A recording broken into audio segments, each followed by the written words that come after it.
guys? This is boy KC Fowler, one half of the Fowlers podcast, host of the Melanin Warriors podcast, bringing you part two of the great Melanin King Cetshwayo. So let's go ahead and jump into this, man. So King Cetshwayo refused to disband his army, and this led to war in 1879. Even though he tried to make peace with the British after the first engagement at the Battle of Isandewana, where the Zulu chose to attack certain columns of the British, which consisted of about 1,800 troops. That's how many troops the British had. The Zulu army were equipped with their traditional weapon, the assegai spears and the cowhide shields. I know y'all heard that before if y'all seen the Shaka Zulu episodes. And they had muskets too.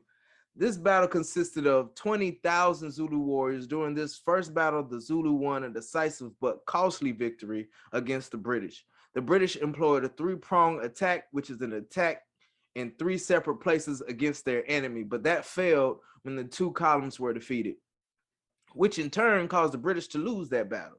They intended to continue this battle formation, but was defeated again at the Battle of Intombe and the Battle of Halonbane. However, this battle was not one-sided. The British in turn won their own victories as well. At the Battle of Rorke's Drift, where the British took up a defensive position, a portion of the 20,000 strong Zulu army broke off to attack during the final hours of the battle on the first day. The battle continued until the following day, but the British held their ground. So with the British retreating that far, it provided a chance for the Zulu to go ahead and push into Natal. But King Cetshwayo did not proceed with the attack because his plan was to push back the British attack and secure a peace treaty. Like I mentioned in part one, King Cetshwayo did not have any issue with the British. Using a translator he captured named Cornelius Vigen, V-I-J-N, folks, I don't know, to negotiate.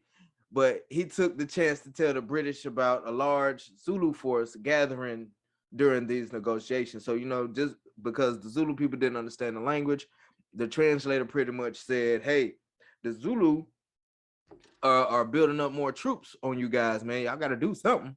So the British came back with more numbers and better equipment and were able to capture the Zulu capital. Learning from their earlier defeat, the British set up an open plain and armed their position with Gatling guns and cannons, guys.